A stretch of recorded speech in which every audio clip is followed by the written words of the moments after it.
Bab 5. Bukankah agama Kristen adalah agama Barat? Agama Kristen bukan agama Barat, melainkan agama yang berasal dari Timur. Barat disebut Occident, Timur disebut Orion. Orang-orang yang tinggal di Occident berkata, terang datang dari Timur. Timur saat itu ditunjukkan oleh Yerusalem. Israel terletak di bagian paling barat di antara daerah Timur. Namun, bagi orang-orang di Barat, itulah Timur. Mereka menganggap terang datang dari Yerusalem, Israel. Israel bukanlah daerah Barat, melainkan daerah Timur. Oleh karena itu, adalah suatu kesalahan besar kalau agama Kristen disebut sebagai agama Barat. Semua agama yang terkenal dimulai dari daerah Timur. Kongfucu, agama Jain, agama Sikh, agama Hindu, Zoroastrianisme, agama Kristen, agama Yahudi, dan agama Islam. Semua agama ini berasal dari Timur. Tidak ada agama yang berasal dari daerah Barat. Agama Kristen yang dimulai di Timur sampai ke Roma dan menjadi Katolik Roma. Inilah agama yang menggabungkan beberapa agama di daerah Barat. Akibatnya, ada orang yang berpikir bahwa agama Katolik berasal dari Barat. Pernah terjadi gerakan Donghak, pembelajaran Timur di Korea, yang melawan agama Katolik yang dianggap agama dari Barat. Agama Kristen dimulai dari Timur, yaitu Orion. Tahun Masehi Anno Domini yang dipakai oleh seluruh dunia didasarkan pada kelahiran Yesus Kristus di Bethlehem. Tahun kelahirannya menjadi tahun pertama bagi seluruh orang di dunia.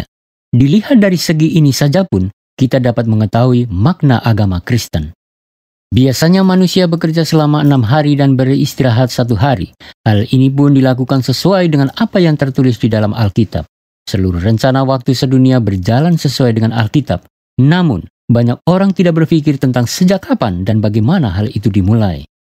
Orang-orang di Barat mengembangkan filosofi dan ilmu pengetahuan, sedangkan orang-orang di Timur menekankan etika melalui agama. Itulah perbedaan antara Timur dan Barat. Negara-negara di Barat menerima agama Kristen dari Timur dan mengembangkan filosofi dan ilmu pengetahuan bersamaan.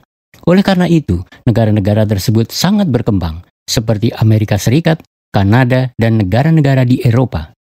Kita berpikir bahwa agama Kristen datang dari Barat karena para misionaris Barat menerima Injil lebih dahulu dan memberitakannya kepada orang-orang Timur ketika orang-orang Timur belum mengetahui miliknya sendiri. Mereka menerima kebenaran dari Alkitab, digabungkan dengan filosofi dan ilmu pengetahuan. Filosofi, ilmu pengetahuan, agama Kristen. Filosofi yang batiniah, ilmu pengetahuan yang material, dan agama Kristen yang rohani. Karena 3 hal ini diselaraskan dengan baik, akibatnya, negara-negara di Barat sangat berkembang dan maju. Korea dikuasai oleh agama Buddha selama 1600 tahun dan dikuasai oleh Kongfucu selama 1000 tahun. Selama agama itu mendominasi, terus terjadi pertengkaran antara kelompok partai dan perang dalam negara. Kemudian, misionaris-misionaris Kristen dari Barat masuk dan mendirikan sekolah, rumah sakit, dan gereja. Sekolah, rumah sakit, dan gereja sangat unik. Rumah sakit dibutuhkan ketika tubuh manusia bermasalah. Sekolah dibutuhkan untuk belajar bagi jiwa. Gereja menangani masalah rohani. Para misionaris dari Barat membawa sekolah, rumah sakit, dan gereja untuk mengembangkan roh, jiwa, dan tubuh. Namun, karena para misionaris dari Barat yang membawa, kekristenan disalahpahami sebagai agama Barat. Agama Kristen dimulai dari Israel, tetapi tidak tersebar langsung ke daerah Asia, melainkan menyeberang ke Eropa lebih dahulu. Seorang misionaris yang bernama Paulus pergi ke tanah Eropa lebih dahulu. Akibatnya, Eropa berubah cepat. Pada saat itu, Roma memerintah seluruh dunia. Wilayah kekuasaan Laut Tengah ada di bawah pengaruh politik Roma. Pada saat itu, politik dari Roma, filosofi dari Yunani, kemudian agama Kristen dari Israel berbaur dan membentuk Roma. Roma menguasai Israel dalam politik. Filosofi dan budaya Roma masuk ke tanah Israel. Pada saat itulah Yesus Kristus datang dan mengajarkan kebenaran kerajaan Allah. Tuhan Yesus bekerja sebagai tukang kayu dan meninggal dunia pada umur 33 tahun. Di antara 33 tahun, dia mengajar murid-muridnya selama 3 tahun. Para muridnya dipengaruhi besar, mengalami kelahiran baru, lalu memberitakan pengalaman yang luar biasa tersebut ke Eropa. Kebenaran agama Kristen bahwa Yesus Kristus berasal dari Israel. Para murid belajar hanya selama 3 tahun dari Tuhan Yesus. Namun, mereka memiliki kuasa yang dapat mengalahkan filosofi dan politik Roma. Begitulah kekuatan kebenaran itu. Filosofi maupun tentara Roma tidak dapat mengalahkan kebenaran agama Kristen. Dan terjadilah Kristenisasi. Akhirnya agama Kristen menjadi agama negara Roma dan terjadi perubahan yang besar, yaitu kristenisasi seluruh Eropa. Kita dapat menyimpulkan bahwa Roma adalah jasmania, Yunani adalah rasional, dan Israel adalah rohani. Negara apa yang paling besar? Roma lah terbesar, kemudian Yunani, dan Israel lah yang paling kecil. Hanya sebesar satu provinsi di Korea. Namun, bagaimana firman Yesus Kristus yang muncul di Israel memiliki kuasa dan kebenaran yang melampaui filosofi dan melampaui ilmu pengetahuan dan memenangkan tentara Roma? Saya mendapat pukulan besar ketika saya belajar teologi. Agama yang berasal dari Israel yang begitu kecil, bagaimana menjadi kebenaran yang memiliki validitas universal bagi seluruh bangsa di dunia? Tuhan Yesus mengajarkan murid-murid hanya selama 3 tahun, bukan 70 atau 80 tahun. Para murid yang belajar hanya 3 tahun, memeluk seluruh dunia, mendoakannya dan memberitakan kebenaran. Fasilitas penyiaran dan komunikasi tidak baik seperti sekarang, tetapi kebenaran itu tersebar dan mengubahkan seluruh Eropa.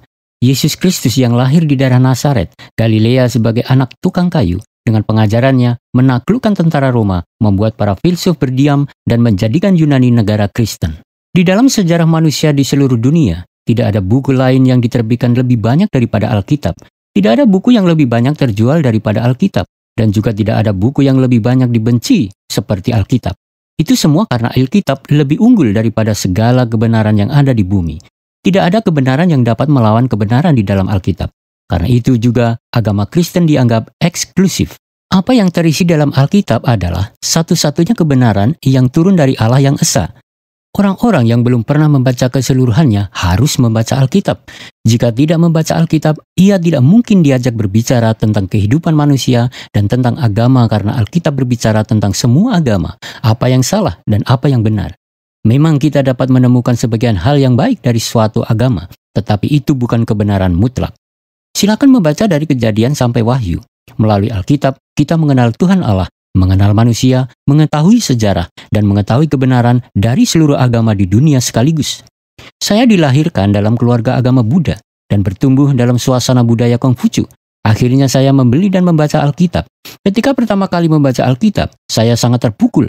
Firman yang terpenting dalam Alkitab adalah, pada mulanya Allah menciptakan langit dan bumi. Dalam satu ayat firman ini, seluruh sejarah manusia kelihatan dengan pandangan baru. Sampai sekarang, saya sudah pernah membaca Alkitab 70-80 kali secara menyeluruh. Di dalamnya, akhirnya saya bertemu dengan Tuhan Allah, menyadari tentang siapa manusia. Sekarang saya yakin bahwa saya telah menemukan jalan hidup yang benar sebagai manusia. Saya berharap Anda sekalian bertemu dengan Dia.